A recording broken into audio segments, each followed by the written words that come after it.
I understand that the ideas that I promote have limited appeal with black people. I get that. And the main reason why is because although the ideas that I keep promoting and pushing to you are realistic, and they are exactly what we can and should do, the problem is they simply don't appeal to black people.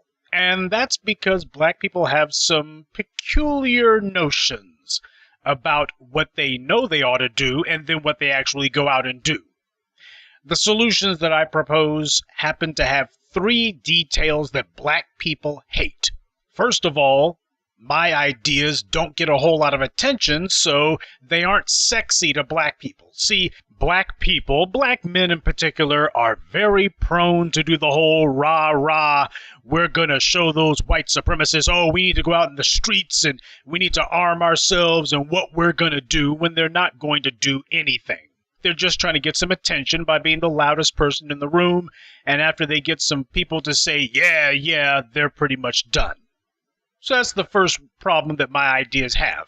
It ain't about all the rah-rah. It's about what you're going to do. But for black people who want attention, not results, that's not sexy. It's not flashy. Secondly, my ideas, my proposals require that black people put in time and effort in order to make something happen. And black people are all about instant gratification with a minimum of effort. If it can't be done in 30 seconds or less, and if it cannot be done from the ease and comfort of your sofa or your easy chair, well, black folks just ain't interested. And lastly, my ideas require that you actually have to spend money. You gotta pony up some cash in order to get something to happen. Black people want something easy, something fast, and most of all, they want something for nothing. Now, we are in a war for our survival, and it's a war that we are losing. And no war in human history has ever been won for free. And yet black people think that that's exactly how they're going to win this war against white supremacy. They're somehow going to get it for free. Not on the cheap. They're looking to get it for no cost whatsoever. Well, when I told you for several weeks now that black people need to organize legal defense funds for black people to be able to protect themselves against the police, because that's the main thing stopping black people from doing it. Every black person is concerned about the fact that you're going to be going into a court of law, a court of white supremacist law, that's being presided over by a card-carrying white supremacist judge, prosecuted by a card-carrying white supremacist DA, and there's going to be a bunch of people in the jury who you did not choose, didn't approve of, and who hate your guts on general principle. You need to have legal representation that is going to go to the mat to make sure that you get some black folks on that jury, that if the judge has a history of rulings that you don't like, ask that judge to recuse himself or ask or demand a change of venue. You need a real legal defense. It means everything when you have the confidence to defend yourself physically, because you know that you've got the ability to defend yourself legally. When you understand that you have physical security and legal security, that helps a lot. That's why the white supremacists are out there killing black people left, right, and center, because they know that they've got legal security. The deck is stacked against you. And you need to be realistic about the fact that O.J. Simpson was only a free man for the time that he was free because he had the money to get the legal defense that he needed. Same thing for Bill Cosby. Same thing for Michael Jackson. It ain't because they were famous, it's because they were men of resources. And black people as a group have more than enough resources to make sure that black people no longer have to sit there and hope that this white supremacist with a badge, this race soldier posing as a cop, doesn't blow your brains out, mainly because of the fact that you're hesitating because you're concerned about the legal ramifications.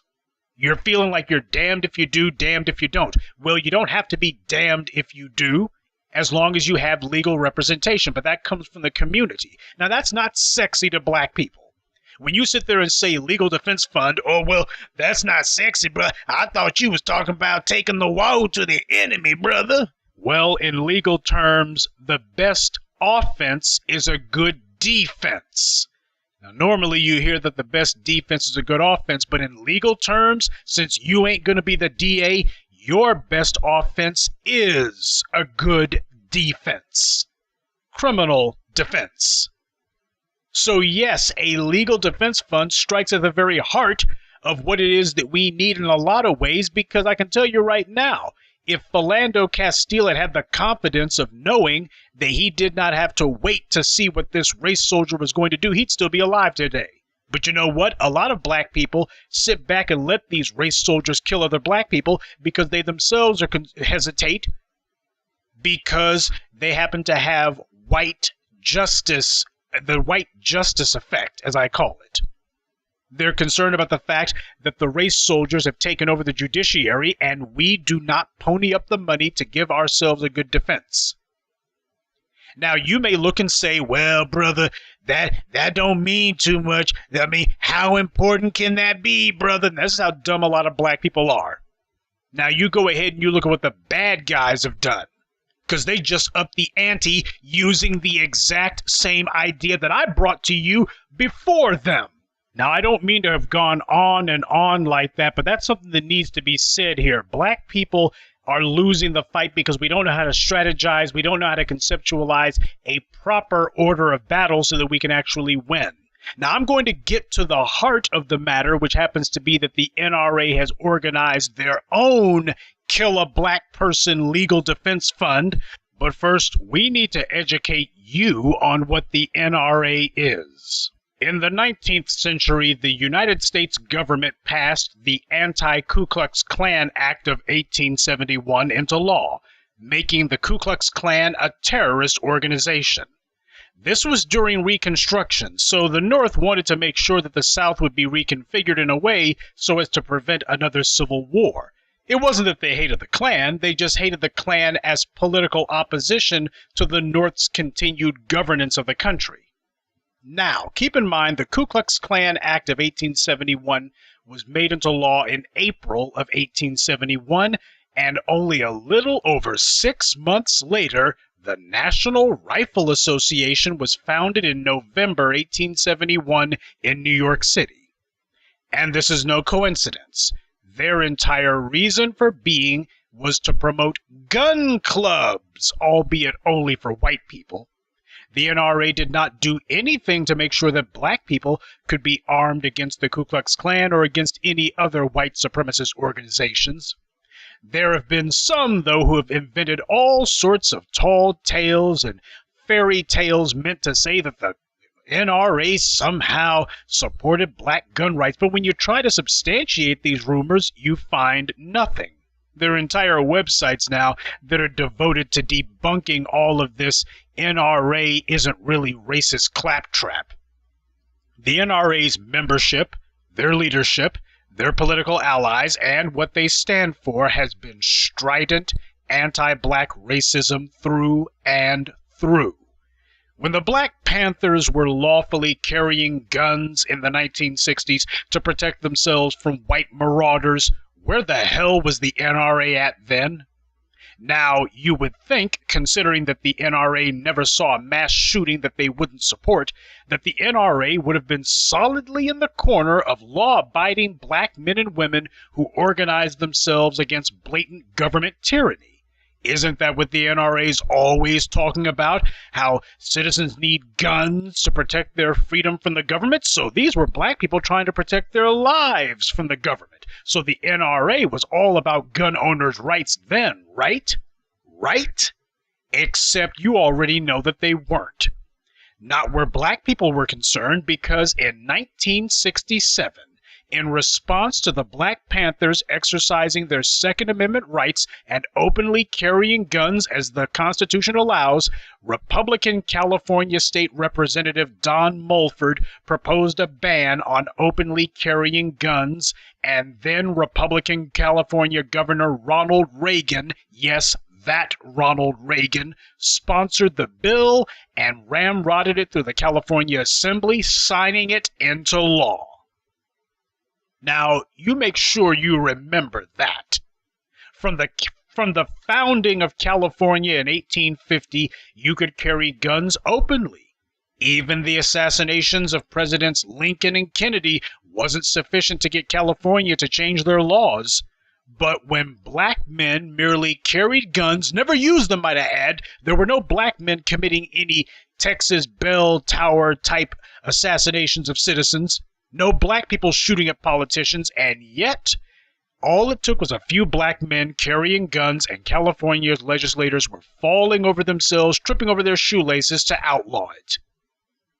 So remember, the first major gun control law in the United States was written and passed by Republicans, and passed into law by Ronald Reagan himself. And where was the NRA while all this was going on? Why, they supported the Mulford Act. They didn't mount any sort of legal challenge to it, didn't protest it, didn't denounce it as unconstitutional. They supported it openly because the Mulford Act made it easier to victimize black people, and that's what the NRA is all about. See, the NRA is totally in favor of citizens not being able to carry guns if they're black. The NRA is a gang of racist ideologues who want to arm every white person in America and ensure that every black person is unarmed. As they so love to say, if guns are criminalized, then only criminals will have guns. Yes, indeed, like James Earl Ray, Dylan Roof, and the police. The NRA used the Second Amendment as a clumsy front for what everyone recognizes as a white supremacist gang. Well, these days it seems the pitch woman for the NRA is Dana Lash, whatever the hell her name is. She's now whoring herself for the NRA these days, pimping what they call gun owners insurance. I'm not making that up. And while this is not necessarily new for the NRA, what is new is that they are vastly and aggressively expanding their marketing and advertising for this so-called insurance.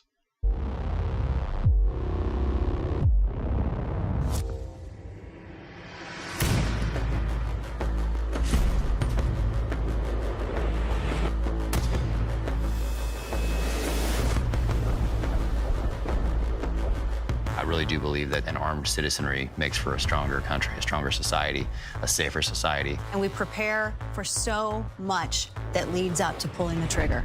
Are you prepared to deal with what happens after?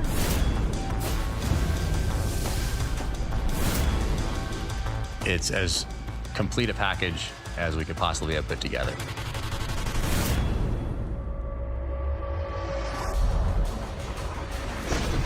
We want to give someone the tools so that they can make good decisions in a very stressful, probably the most stressful situation that they'll ever encounter.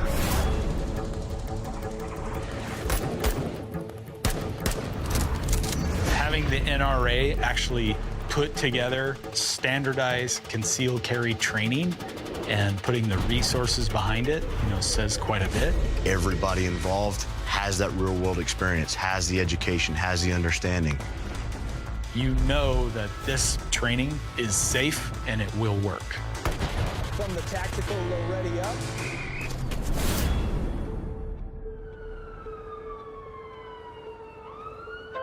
It's far easier than anyone understands for an innocent person to be convicted of a crime.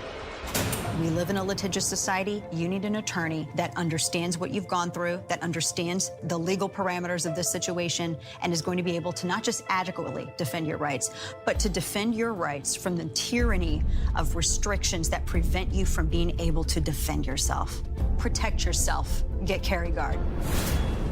Call 911. Wait for the law enforcement to show up, and then call the emergency hotline on the back of their NRA Carry Guard membership card that's available 24 hours a day, 7 days a week, 365 days a year to all NRA Carry Guard members. When we're talking about something like the NRA, we're talking about the largest civil rights organization in the country.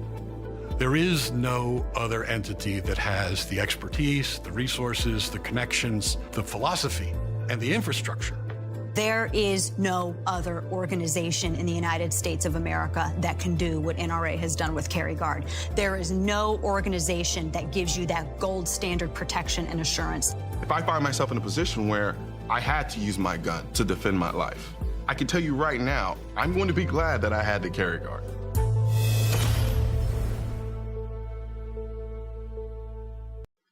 And when you look at the video that the NRA puts up for their so-called Carry Guard gun owners insurance, what you see is that everyone in the video is white, except for the obligatory bought and paid for black bootlick. This clown was tap dancing extra hard for massa in this one. These bastards actually had the nerve to say that the NRA is one of the country's oldest civil rights organizations. You see, this is what happens when you allow civil rights retreads to allow everyone and their mother to claim that gay rights, illegal immigrants, the handicapped, white women, transgender, whatever, are all civil rights issues. You cheapen and degrade the definition of civil rights to the point that the NRA, one of the nation's oldest hate groups, now feels bold enough to call themselves a civil rights group. And sure, this is part of the pale males attempting to co-opt the language of the left and see if they can get any mileage out of it for themselves, but it's also proof that when corrupt and crumbling do-nothing organizations like the NAACP are allowed to be our spokespeople, before long that big tent that they're always talking about becomes so big that even the Ku Klux Klan can walk into it. And when you see how they put the National Law Enforcement Officers Memorial into their ad, did you see that? Now, why on earth would they put a memorial to dead cops into an advertisement that's supposed to be about civilians' gun rights? After all, the police don't need gun insurance. They have plenty. In fact, they've got all the legal protection they need, from the DAs, who are their pals, to the judges, to the police unions who pay for whatever legal defense they need, to the white media that acts as their PR organization, all the way to the white citizens who refuse to convict. They've got tons of layers after layers after layer, redundancy after redundancy as their insurance policy. So why does the NRA put a memorial to dead police into this ad when it has nothing to do with the police? It's there to let you know that this is a united white front.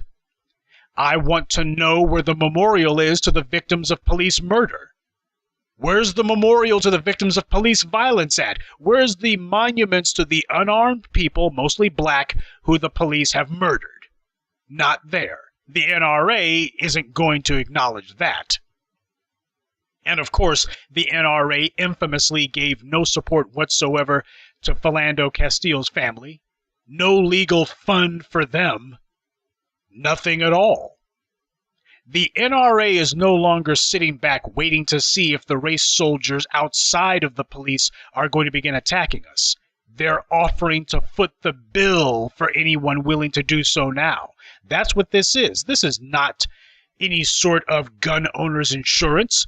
What this is a GoFundMe for shooting black people. That's what it is. It's a preemptive GoFundMe. You ain't got to wait until after you kill a black person to put the GoFundMe together, because after all, GoFundMe and Indiegogo and such, Kickstarter, these organizations have made it now where they, bowing to public pressure, they're not willing to allow the next George Zimmerman to con some money out of some meth-smoking trailer apes.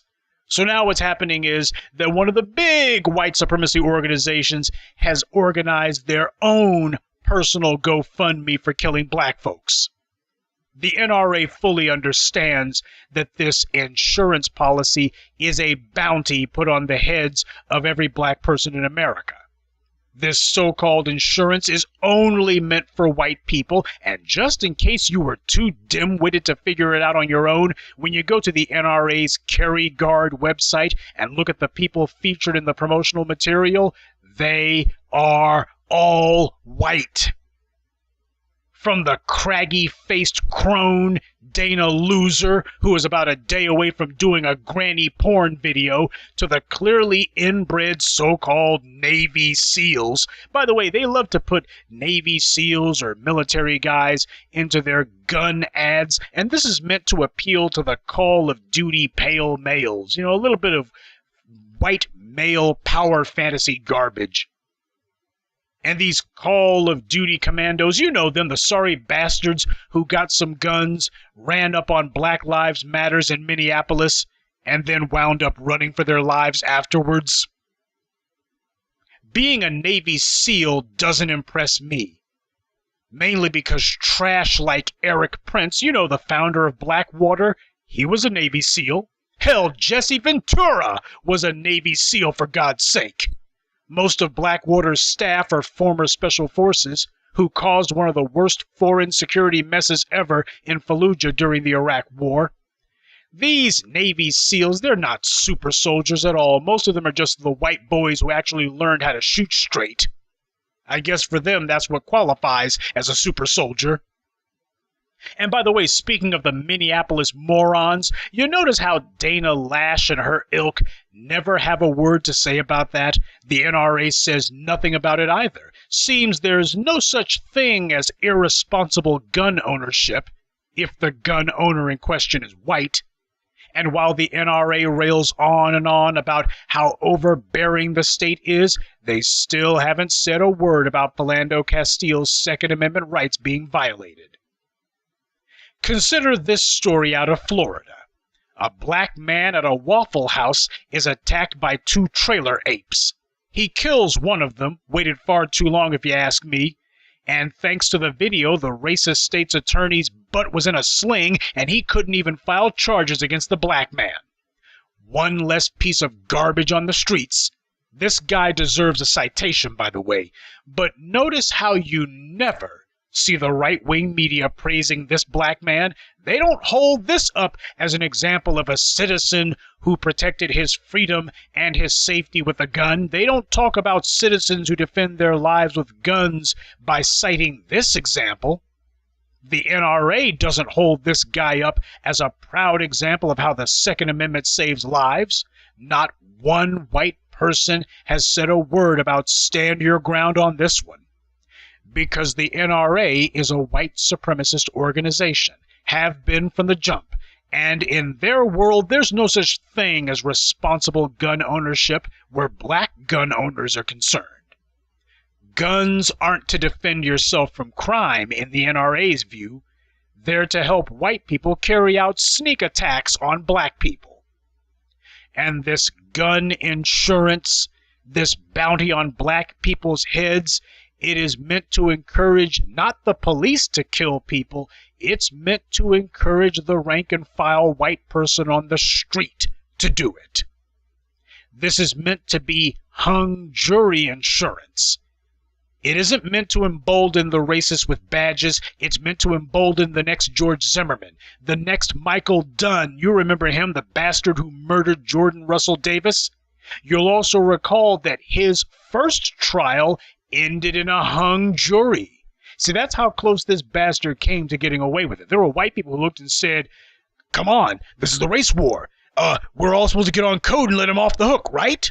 See, white people fully understand exactly what they're supposed to be doing. Michael Dunn was an exception, not the rule. So the NRA are coming along and saying, hell, guess there's some white folks who need us to spell it out for them. That's what this gun insurance is meant to be. It's a legal defense fund for white people who kill black people. After all, there is no rash of nationwide attacks on pedestrians. There is, however, a flood of police murders of unarmed black people, but no one is encouraging anyone to take up a legal defense fund to fight that except for me. This is one of white supremacy's primary social and political apparatus upping the ante. That's what the NRA is doing. They occupy a unique place in the dominant society's collective imaginations, and that's for a reason. The NRA has never backed down in the face of a mass shooting, though they did back down in the face of the police murdering a black man. And they bent over and grabbed their ankles for gun control when it came to the Black Panthers. Now, all of a sudden, they're saying that gun owners need insurance. This is to encourage white gun owners to shoot people. They already feel like they've got the laws on their side, at least enough legal wiggle room, but what they don't have, what they're missing, and what they desperately want is for white people to go ahead and start killing black people. That's what this is about. Come on, white folks, go ahead and do it. We'll make sure you got the best lawyers money can buy. An act like this is meant to move the needle. That's what the NRA is trying to do. As far as they're concerned, this white race war is taking too long to kick off. So now they need white people like a horse to be dragged to water. You know, like a puppy, you got to show them the stick before you throw it. It's meant to push the white majority into a particular direction of action. This is the kind of dog whistle language that the dominant society understands. See, the bad guys, they believe in legal defense funds. George Zimmerman certainly did. But to these guys, to the dominant society, these are legal offense funds. They are political statements. The bad guys understand what a legal defense fund is really about. So now that the bad guys have co-opted my idea and are out there aggressively pushing it, do you still think that a legal defense fund for black citizens is lame and pointless now? Still think that it ain't sexy enough? Still think that it's a completely irrelevant suggestion that doesn't do any real good and doesn't mean anything? Now that the NRA is sitting here saying, yoo-hoo, legal defense fund, you can shoot black folks in the streets now. We'll make sure that you get the best lawyers. We'll bribe the judges. We'll fight to the hilt to make sure that you get a bunch of white supremacists on the jury. Oh, we're going to hang every jury in America now. You can kill black folks, and we'll just make sure, no matter the evidence, that a jury can't convict you because we'll pay to make sure of it. Legal defense funds are to make certain that the law cannot touch the people who the fund is meant to protect. It is there to ensure that all the resources necessary to bend or, if necessary, even break the law in your interests are observed. Now, the way that Dana Liar tells it, people have to be ready to defend themselves against campus protesters. When's the last time that someone was mortally threatened by some college kid, by some protester? When the hell is the last time that ever happened? Because, you know, the last time I checked, I saw a white supremacist who decked a campus protester, and a female one at that. So if anything, the college campus protesters, they're the ones who need protection. But of course, the NRA is not promoting that.